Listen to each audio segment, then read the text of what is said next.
sometimes sports fans can feel a disconnect from our favorite professional athletes. We often see star players earning salaries that most of us could only dream about. But it is important to remember that many of the athletes weren't always ticketed for such prominent success. Not every professional athlete is a prodigy growing up. For every LeBron James or Sidney Crosby, there are hundreds upon hundreds of undrafted players in professional sports. Sharks defenseman Dan Boyle is an NHL All-Star, and yet he went undrafted back in the 1990s. Boyle, seen here warming up for practice, is currently playing alongside a fellow undrafted defenseman in rookie Matt Irwin. Like Boyle, Irwin was never a lock to make it to the NHL. Had things not worked out with hockey, Irwin told us he would have probably gone into law enforcement. I was interested in becoming a police officer. My father was a police officer.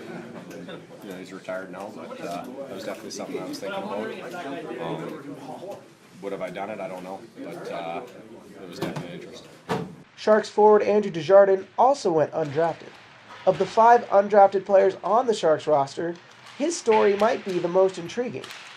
Desjardins' route to the NHL once took a stop in a CHL town on the Texas-Mexico border.